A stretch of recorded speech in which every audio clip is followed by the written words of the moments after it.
Howdy, everyone. This is Robert Jackson, and thank you for watching the Station Square podcast. And today we're going to be chatting with someone who's been working, um, and as far as I know, they recently just retired. But this special guest is going to be, y'all are going to be in for a real treat because you know how I often talk about on the podcast, like I name voice actors as influences and inspirations and whatnot. So today or tonight rather, we're gonna be chatting with someone who actually knew possibly one of the biggest names in voiceover, Mel Blanc. So, ladies and gentlemen, please welcome Mr. Chuck McKibben onto the stage.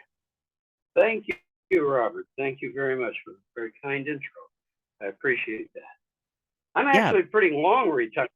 I'll be honest, I retired at age 60 and I'm now 75.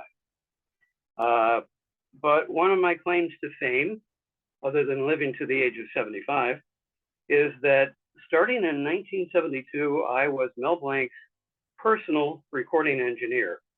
Not at Warner Brothers, because he wasn't actually working really with Warner Brothers at that time. He was uh, actually out of the Looney Tunes making business by 1972. I believe they stopped making Looney Tunes in 69. But he was still doing lots of marketing work with them, marketing things with the Looney Tunes connection.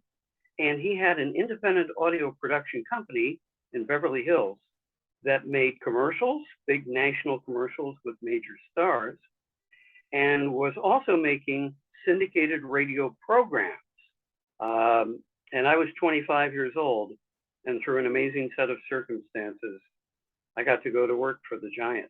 He is usually considered the greatest cartoon voice artist of all time. Very few working cartoon voice people today would dispute that. You know, you talk to a Billy West or anybody of that caliber, and they'll say, "Oh, it was Mel." You know, so I'm glad he was an influence for you as well. He influenced probably literally millions of people. What do you want to ask me? I know you have some questions. I want to give you some very oh good yeah, answers. yep.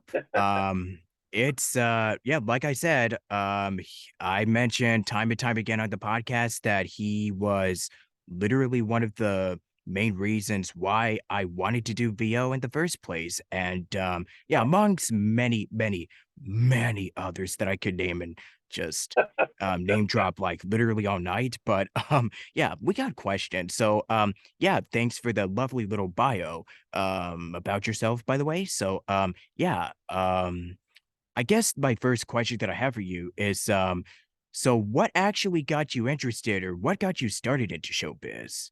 Like, what's your Okay, little beginning story, your humble good, origin, good question. if you will? Humble is right. I was in Dayton, Ohio, a smallish town, and I dreamt of big things.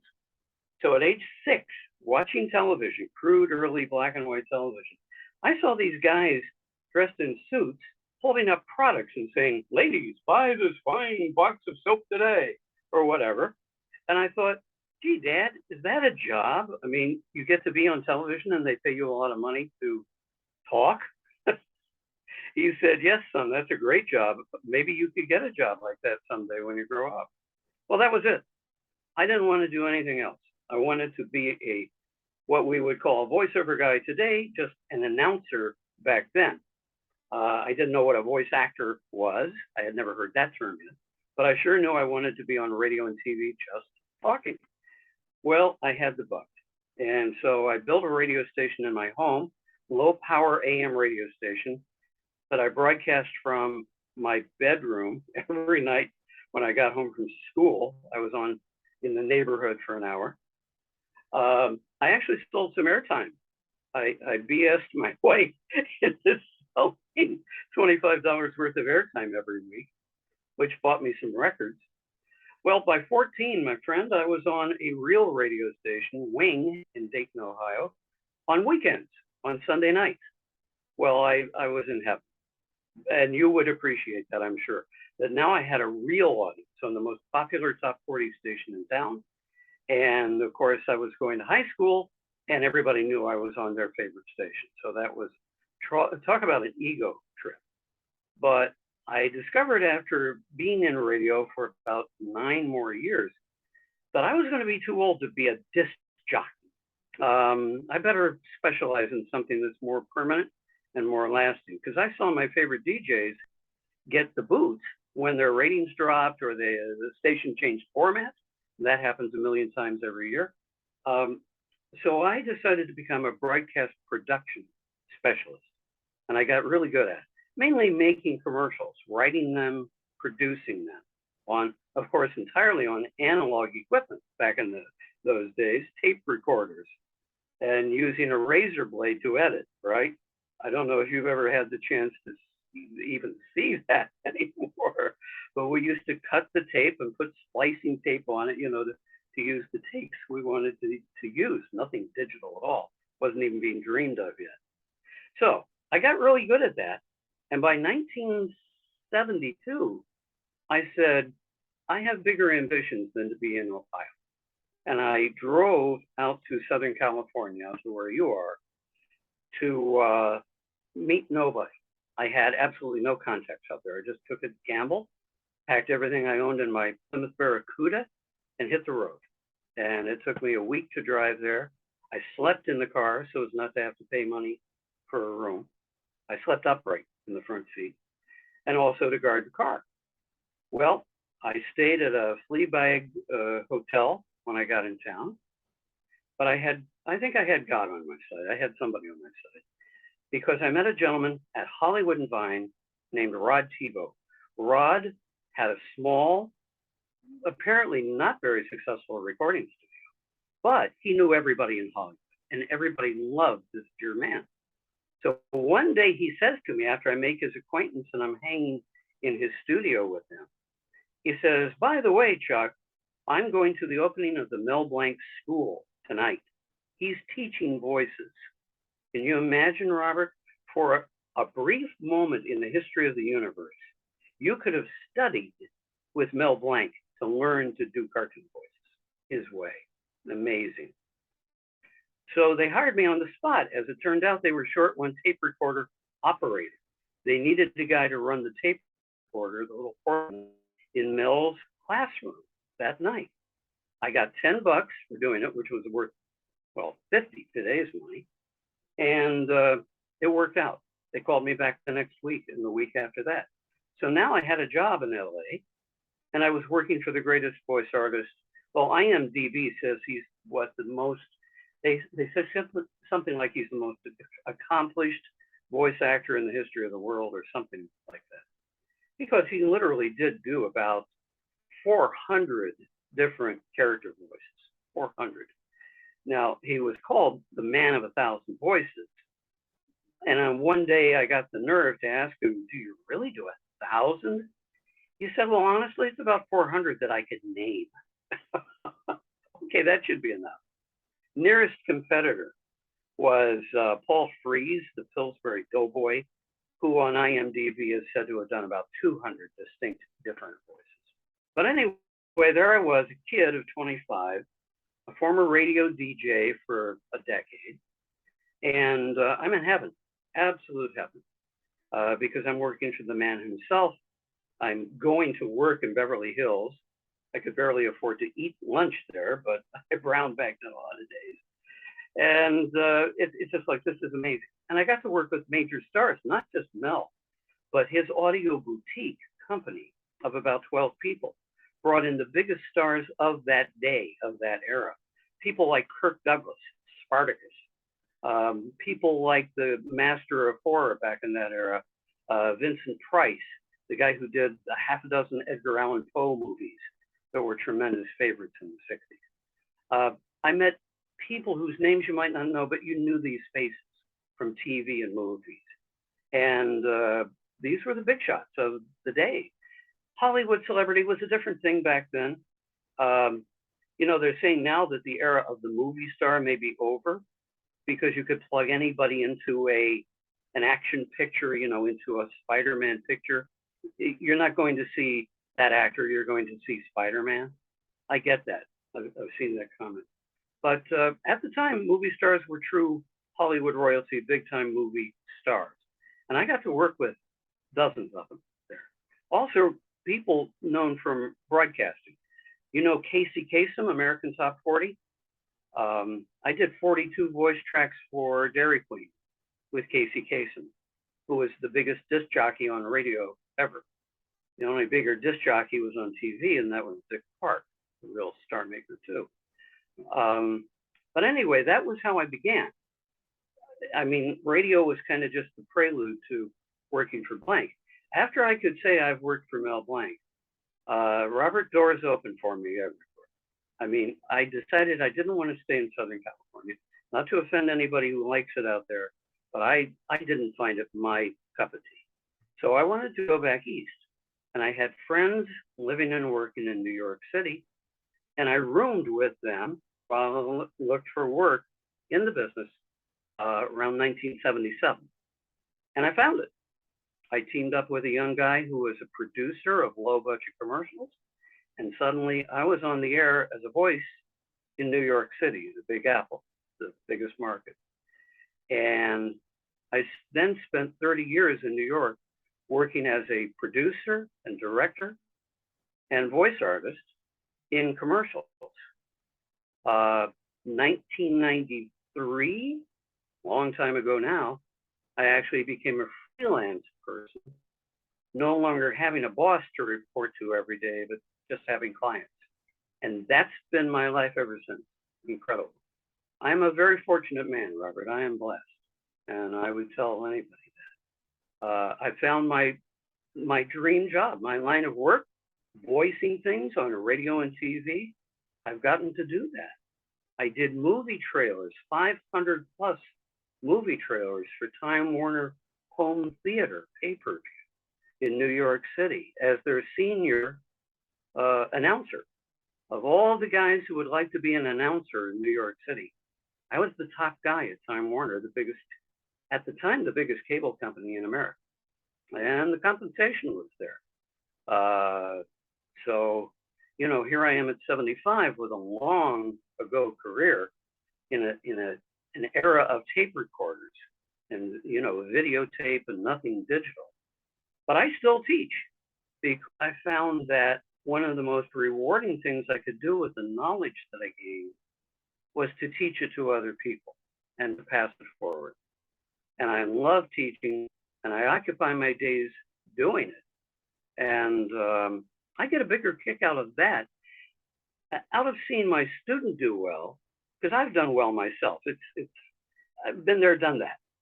But to see one person that I've taught get into the business and succeed is actually a bigger thrill.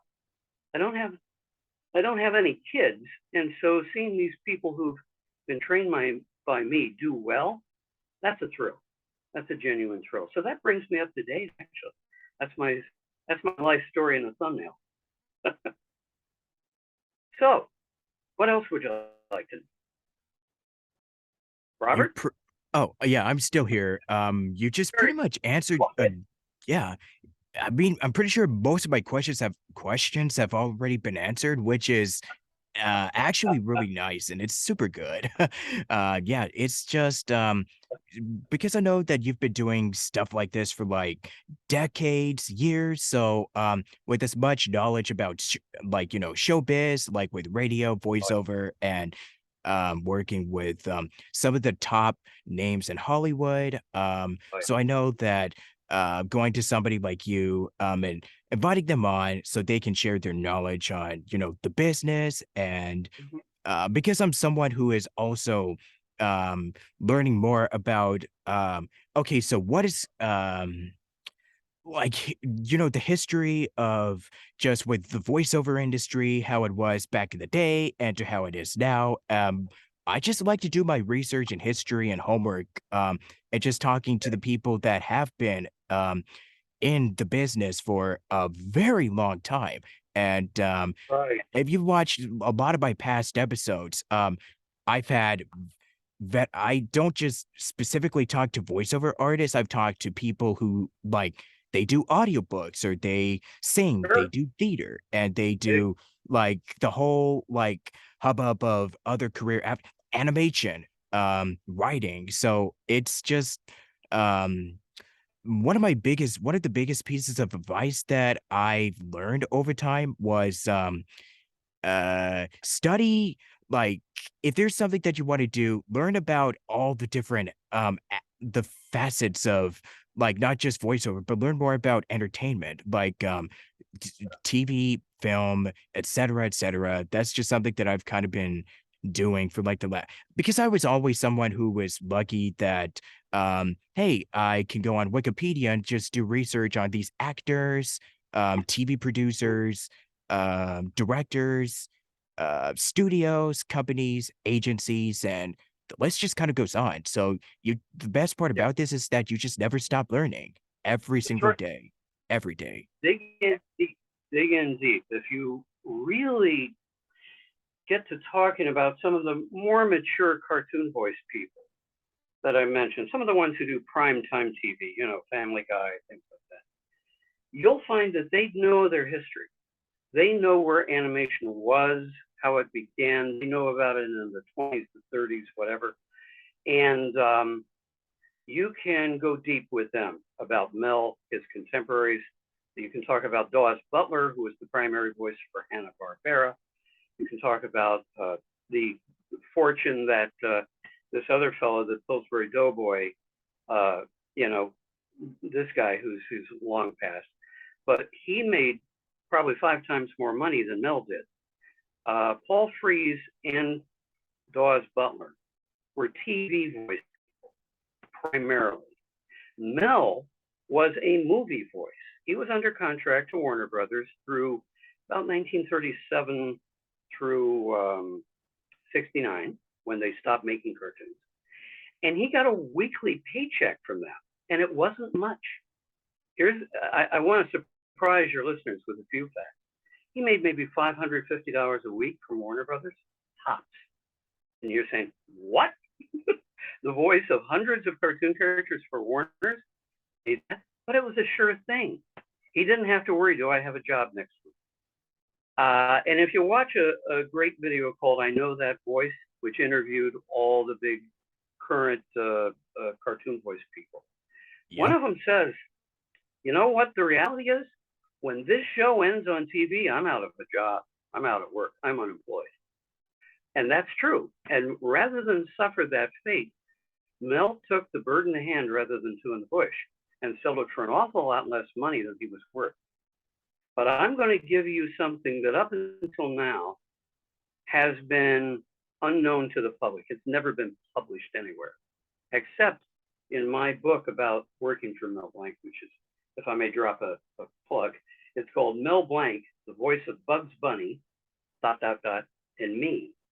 And it's been on Amazon for some time now as both a Kindle book for about $7 and also as an audio book. Anyway, I'll get back to that.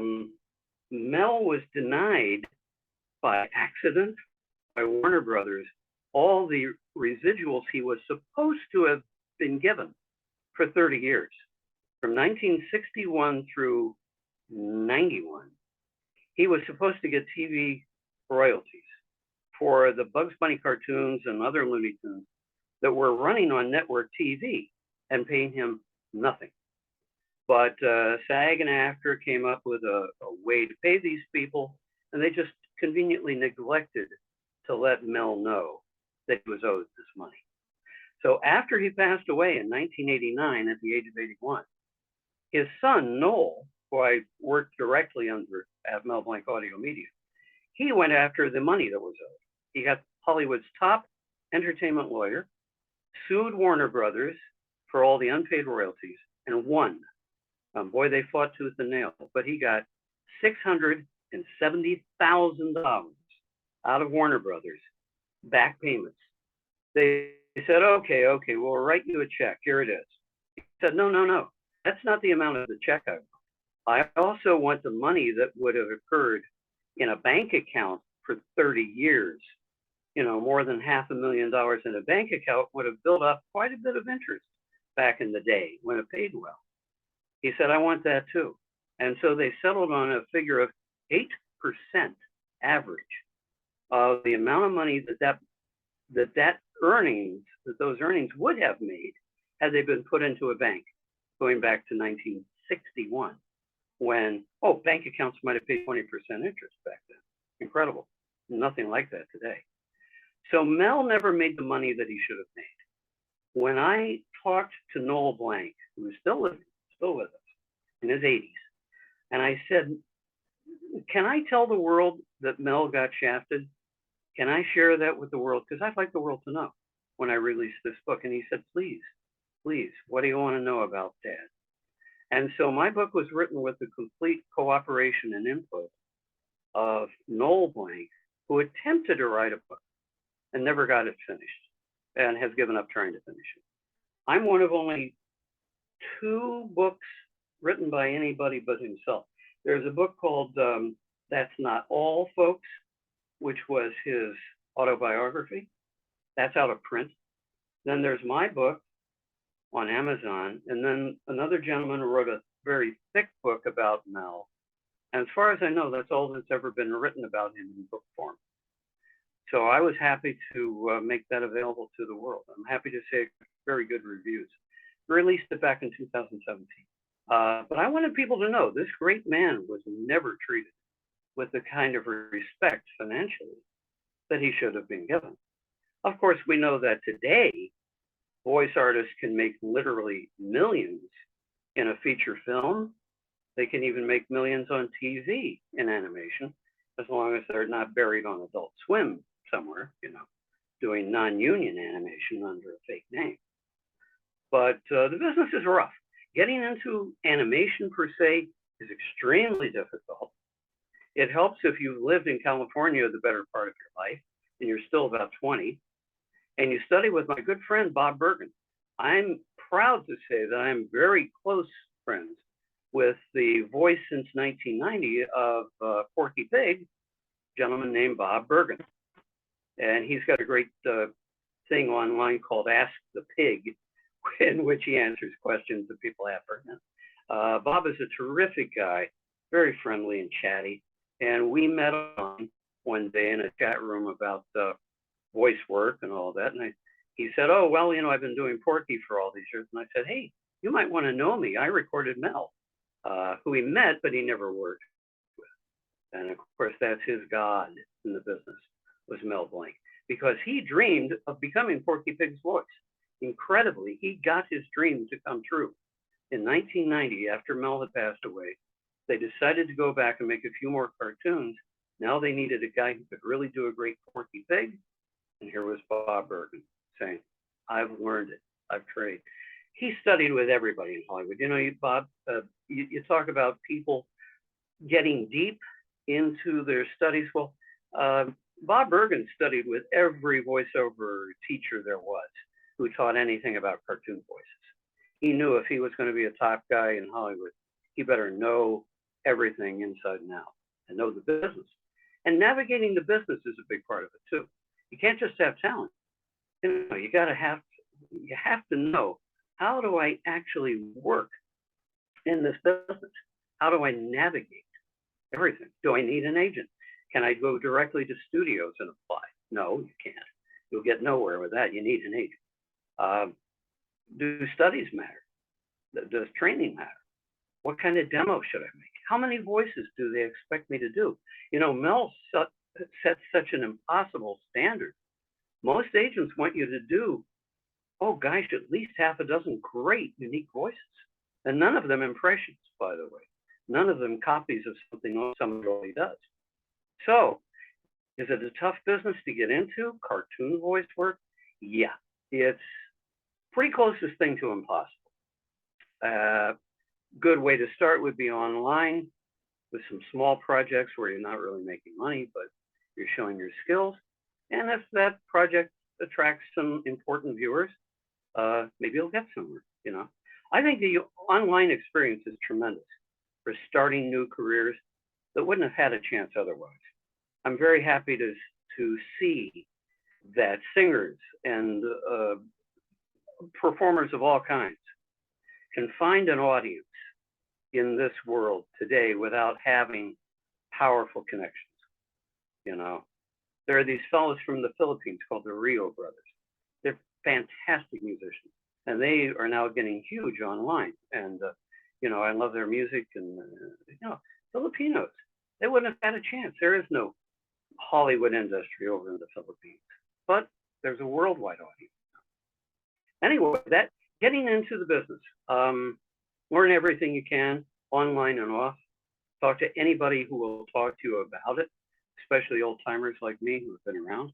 One of the things I do in my classes, I'll spend as much time as the student wants with them picking my brain about where I've been and what I've learned in the journey, as much as, well, here's how to mechanically edit a voiceover, on a digital workstation or whatever. There is that part of the business, but of course, at the core, it remains you got to have an act.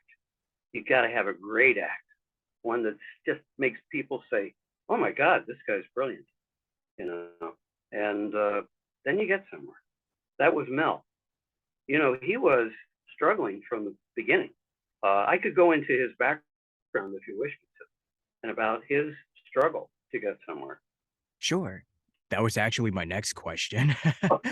Believe it or not, that was literally what I was gonna ask you. Yep, let's hear more about it, but yeah, dig deep. Let's dive into Mel's little background and yeah, You got a little history. Yep, people let's do it. Let's go. will appreciate his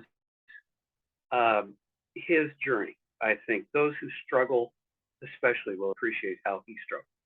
He was born in San Francisco, but raised in Portland, Oregon, and didn't have any problems with parents or anything like that. But his real name was spelled Blank, Melvin J. Blank, and he was a poor student. He didn't like being in school. He didn't want to study anything. He wanted to make funny voices. So he was forever imitating rudely his teachers in the hallway. Well, this got their ire, not their praise, and he dropped out of high school. He went no further than not even getting out of high school. He immediately went to work for a big radio station in Portland as a jokester, as a comedian, as a guy doing funny voices. So he was on this show called, what was it called? Cobwebs and Nuts. Another show was called The Hoot Owls. Silly names, ridiculous names. But he was a celebrity up in Oregon before being old enough to have graduated from high school. He also started smoking early. He started at 9. Okay. So here's this uneducated kid with tremendous mimicking abilities, tremendous voice and comedy ability, and he's getting noticed. Well, he comes down to LA to try to get into the business, and he gets absolutely nowhere. He thought, well, I'm a big shot in Portland, maybe they'll like me down there. He gets an old jalopy for, a couple of $100, drives 1,000 miles down to LA, and cannot get an interview with the casting director of Warner Brothers Pictures. Just can't. The guy says, we got all the voice actors we need. They're all radio actors. They're local. They're already living here. We don't need you. Go home. All right. But he marries a girl that he meets in Southern California. Her name is Estelle. She's Jewish, as he is, and a very wonderful lady. I got to meet her on a few occasions. So Estelle goes back to him, to Portland, goes back with him to his hometown. She goes on the radio with him, and she's brilliant. They did hours and hours and hours of live shows improvising characters on the radio. She was as good as he was, which is really extraordinary. And writes. She wrote comedy. So they're filling hours in Portland radio. She says, you know what? My parents live in Hollywood. We could live with them now that we're married. Let's go back, and I want you to try again. You'll make it this time. She had great trust in him, I believe. He did it. He went back. He said, I went back to Warner Brothers, and the guy was still there, and he kept saying no. And then one day he died. And he would say it just that way in telling the story. He says, finally, one day he kicked the bucket. And a guy named Treg Brown, who was the sound effects engineer, became the casting director for cartoons. So Treg Brown, T-R-E-G, Treg Brown said, sure, I'll listen to you. I'm doing the job. I got to hear everybody. Well, he brought him before all the directors at Warner's. all the great famous directors, Chuck Jones and all of it. They were blown away, naturally. And one of them, I forget some of the particulars, but one of them said, "Could you imitate a drunken bull? I think I might have that role for you." He said, "Oh, sure. Show me where the sour mash is, and I'll be your bull." Okay. So he gets hired on the spot. They say, "What are you doing next Tuesday?" I'm telling some of Mel's own stories in his way now. He says, "Well, I knew I wasn't doing a darn thing except being unemployed, but I said, well, I think I could clear my book and come in." He said, "Great, that's the session date." So his first job was not as Porky or any of the recognizable characters, but as a drunken bull in Picador Porky. Okay, so he didn't originate Porky's voice now, did he? There's a little thing about Mel that's kind of talking behind his back, I guess, but it's well known by people bigger than me in the business, by writers who write about things like this. Mel was probably Hollywood's greatest voice talent and worst historian, because he told people, and I saw him do this 100 times, he told people that he invented Porky Pig's voice by wallowing in the mud with pigs for 2 full weeks up in Northern California. And he said it with such conviction that you believed him. Oh, yeah, I guess you spent time with pigs. All right, he didn't. He actually took the job from a real life stutterer, a guy named Joe Doherty. Joe stuttered. He was a radio actor, but it was funny when he stuttered, so he got work in radio, basically doing Porky Pig. And Warner's hired him just to do that voice. Unfortunately, he couldn't stop doing it. He couldn't turn it off at will. He'd keep going. And he was using up very expensive sound recording film, which, unlike tape, once used, it couldn't be erased and reused. So he's gone through 1,000 feet of sound film, stuttering, and can't stop it. I got it, Finally, Leon Schlesinger, the cartoon production, says, "Mel, can you imitate Joe?" He says, "Sure, I can." That's how he got the job. About 2 years into Joe doing this, he becomes Porky Pig's voice, but he never admitted that. To his discredit, I have to say, he wanted the world to know, yeah, I'm Porky Pig's voice. Forget anybody else. You have to understand where that comes from. People fight fiercely to be in show business and then to stay in show business. Praise for other people can come with great difficulty, because then maybe they'll get the job. So frankly, he didn't mind getting the exclusive credit in cartoons that said voice characterization by Mel Blanc, with no other people being credited. However, he didn't ask for it to be exclusive. I want the world to know that. He didn't keep other people from getting credits, because he was the only full-time voice actor they had for cartoons. Had June Foray or the others been full-time on staff with Warner Brothers, they would have gotten screen credit too. That was how the deal was written. It's a common misconception that Noel blocked other actors from getting screen credit. He did not. He just had a unique deal with Warner Brothers. The other thing that, and I just answered a guy online today about this, Mel was not allergic to carrots. He chewed them up because nothing sounded like a carrot except a carrot. Celery, no other fruit or vegetable, sounded like a carrot when he bit into it. However, he spit out the carrot chunks to be able to continue immediately talking. Otherwise, he would have been talking like that, with a mouthful of carrot chunks. So somebody witnessed this and said, well, I guess he's allergic to carrots. And some goofball online today just really got my anger up when he said, well, Mel Blanc was allergic to carrots. No, you creep. Stop spouting lies that you know nothing about. I get angry when I see people making up crap and putting it online. Don't do that. These people deserve your respect, you jerk.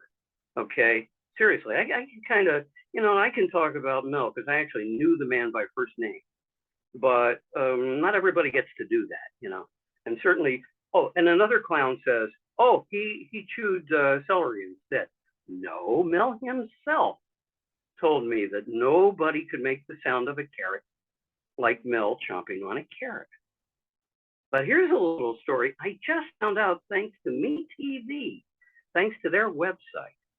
What's Up, Doc was a line from Clark Gable in the movie It Happened One Night, the Frank Capra movie. Clark Gable is stuck by the side of a road with his car not running. He starts to chomp on a carrot, and a guy comes over to talk to his female friend. And Clark says, so what's up, Doc? Okay, so the chomping on a carrot and saying what's up, Doc is actually a steal from that film. How about that for a mind blower? Mel did not originate the phrase, what's up, Doc? It wasn't even an original phrase at the time. It was being used commonly. What's up, Doc? Kind of a nonchalant, hey, what's happening? What's shaking? The other thing is that Clark Gable really gets the credit for saying it with that kind of wise guy attitude of, so what's your story? You know? Of course, either Mel knew that, and he probably did. I mean, this film was only 2 years before he started doing Bugs, or he just didn't want to say, oh, Clark Gable originated. That's more likely the answer. But he just didn't want to say, oh, well, it's from this movie with Clark Gable and Claudette Colbert, right? He was prone to exaggeration, let's say. He told great stories, but also he could get very angry and very bitter when people misquoted him. Oh, he didn't like that any more than I do. And when they thought the work was didn't require skill, oh, it required tremendous skill, and it requires great tenacity just to stay in show business. You know, to be a survivor